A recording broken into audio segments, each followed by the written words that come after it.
Welcome to episode 11 of Deep Dive into EMFs.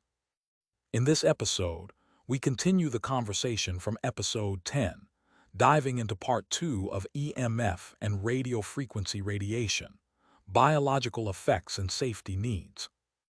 We hope you enjoy this next chapter in our exploration. Let's begin. Okay, let's turn to reproductive health. Always a sensitive topic, especially with devices often carried close to the body. What does the report say here? For men, the report summarizes research finding links between carrying cell phones or similar devices near the groin and negative impacts on sperm. What kind of impact? Things like lower sperm count, reduced motility, that's how well they swim, lower viability, meaning fewer love, healthy sperm, and even changes to their physical structure. That's quite a list. Is it just correlation or is there more? Well, they also point to animal studies that seem to back this up, showing things like oxidative stress, DNA damage in the testes, physical changes, and poorer sperm quality in animals exposed to RF radiation. So there's some biological plausibility there. What about female reproductive health or pregnancy?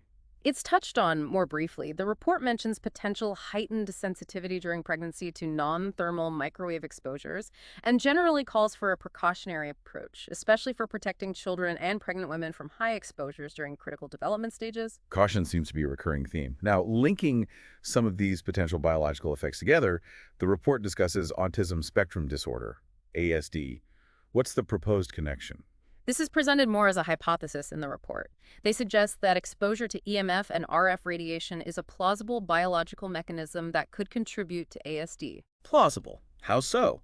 They point out parallels, similarities between the kinds of disrupted biological processes and impaired behavior seen in ASD and the documented biological and health effects of EMF-FR exposure found in research studies. What kinds of parallels? Can you give examples? Things like changes in gene expression, disruptions in brain development, altered regulatory factors in the body, and functional impairments in behavior, social interaction, attention.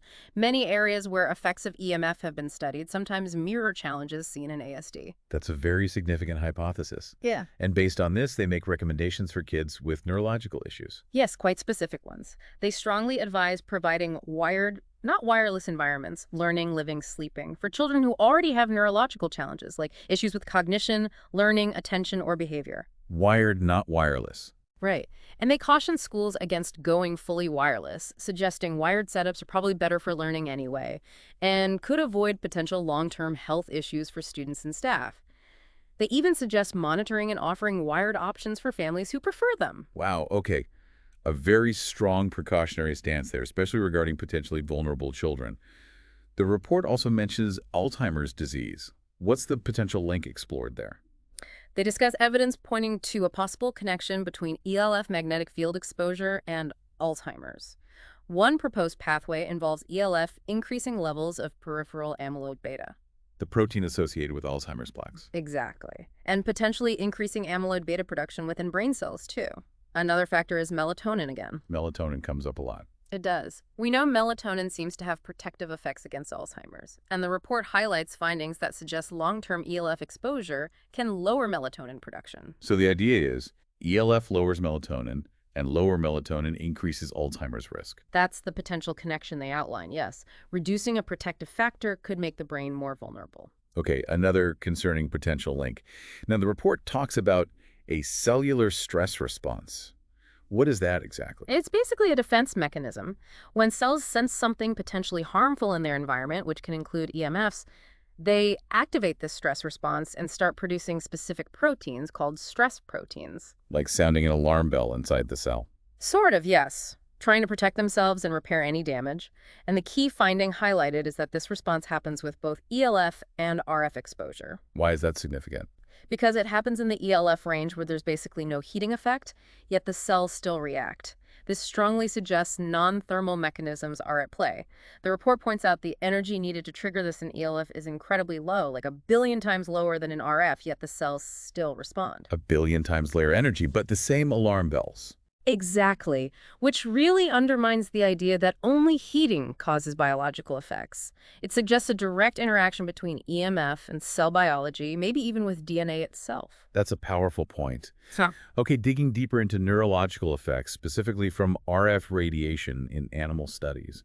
What did they find? the report summarizes a whole range of neurological and behavioral effects seen in animals, often at SAR levels. That's the measure of absorbed energy below the guideline that the IE uses, 4W/kg. Below the guideline, what kind of effects? Changes in brainwave activity, EEG, altered sleep patterns, effects on learning and memory, particularly spatial working memory. Like finding your way around? Right.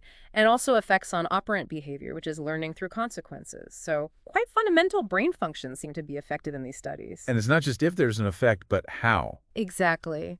The report notes that things like how the energy is distributed in the body, whether the radiation is pulsed or continuous, these factors can matter.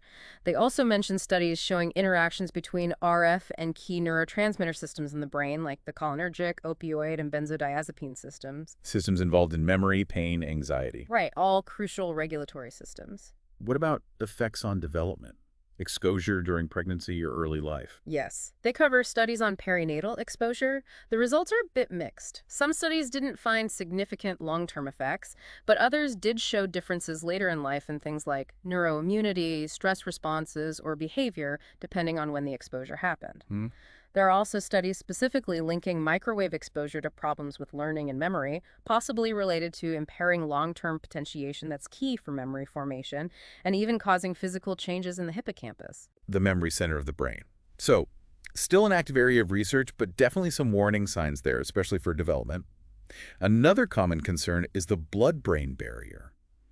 Does the report say EMFs can make it leaky? It discusses research, particularly with GSM mobile phone radiation, suggesting it can increase the permeability of the blood-brain barrier in mammals. That protective barrier around the brain. Right. Increased permeability could let things leak in from the blood that shouldn't be there, like albumin protein. Is that finding solid, Yeah. consistent? Well, the report acknowledges it's not entirely consistent.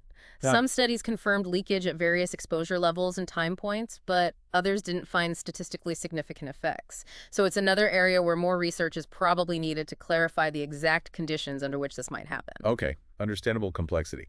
Now, the report mentions omics research looking at genes and proteins. What's the takeaway there? Right. Transcriptomics and proteomics.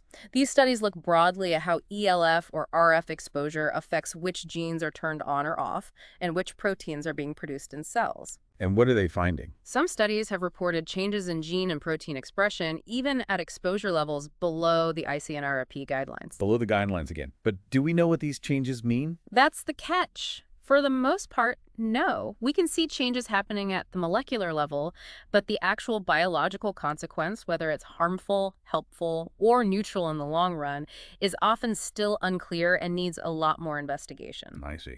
And the report also makes a critical point here, that the big databases organizations like IEE or WHO use to assess evidence might actually be missing a large chunk of the ELF research specifically. So their assessments might be based on incomplete data. That's the concern raised, yes. If you're not looking at all the relevant studies, your conclusions might be skewed. Okay, that's important context. Let's talk about those existing standards, FCC in the US, ICNIRP internationally. What's their basis, and what's the Bioinitiative critique? Well, the report explains that these standards are primarily based on preventing short-term, immediate effects from high-intensity exposure. Things like nerve stimulation, electric shocks, and tissue heating. The obvious, acute stuff. Exactly. And ICNIRP itself acknowledged back in '98 that the data on long-term effects like cancer wasn't strong enough then to set limits based on those concerns. So they focused on preventing burns and shocks, essentially. And the Bioinitiative report says this is insufficient. Precisely. Their main critique is twofold. First, these standards don't adequately account for the nature of modern exposures, especially pulsed signals and ELF, modulated RF, which are very common now. Right. And second, by focusing almost entirely on thermal effects, heating, they argue the standards effectively ignore or dismiss the growing body of evidence for non-thermal biological effects occurring at much lower intensities. So the safety net is designed for heat, but the report argues there are other potential harms slipping through. That's a good analogy, yes. They believe the focus is too narrow. The report also tackles the epidemiological studies on RF and cancer, which often seem confusing or contradictory. What are the challenges there? Yeah, it acknowledges the complexity. Studying links between things like cell phone use or living near towers and cancer in large populations is really hard. Why is it so difficult? A major problem is exposure assessment. How do you accurately know how much RF someone was exposed to over 10, 20 years? Relying on memory or just distance from a tower or job titles, these are all pretty crude proxies. Right, not very precise. And then there's always the risk of bias in how studies are done, or confounding factors, other lifestyle or environmental things that could be influencing the results. Ecological studies, looking at whole populations, also have limits for drawing conclusions about individuals. Makes sense. It's messy research. But the report does highlight some studies that did find links. Yes, it points to specific examples, like studies finding higher childhood leukemia near some broadcast towers, or increased risks in certain occupations with high RF exposure. But it also acknowledges other studies found nothing significant, or studies were reanalyzed with different conclusions. So a mixed bag. Very much so. The Bioinitiative Report is quite critical, though, of how some bodies, like the IE, have tended to dismiss the epidemiological studies that do suggest a link, perhaps too readily in their view. So the scientific debate is clearly still very active and complex there. Finally, let's loop back quickly to ELF fields, melatonin, Alzheimer's, and breast cancer. The report details those pathways more. Yes, it elaborates on the proposed biological links. For Alzheimer's, it mentions potential genomic instability and the amyloid beta increase. For breast cancer, it focuses again on how ELF might suppress melatonin's protective anti-cancer actions. And the evidence linking ELF exposure to lower melatonin levels in people. The report emphasizes epidemiological studies suggesting that long-term ELF exposure, whether at work or home, does seem correlated with reduced melatonin production in humans. This provides real-world support for the plausibility of those disease links. Okay. We've certainly covered a huge amount of ground for the Bioinitiative 2012 report. So, pulling it all together, what are the main takeaways for someone listening to this deep dive? I think the biggest takeaway is the report's central argument that low-intensity EMF exposures, both ELF and RF, seem capable of causing a wide range of biological effects that aren't adequately addressed by current safety standards. Right. They present evidence suggesting potential links, and I stress potential links, as much research is ongoing to serious concerns like cancer, neurological effects, DNA damage, immune system changes, reproductive issues, and more. And the call to action Is that our current standards, largely based on preventing heating, are insufficient. The report strongly argues for a much more precautionary public health approach, considering these non-thermal, low-intensity effects much more seriously. Yeah, it definitely gives you pause for thought.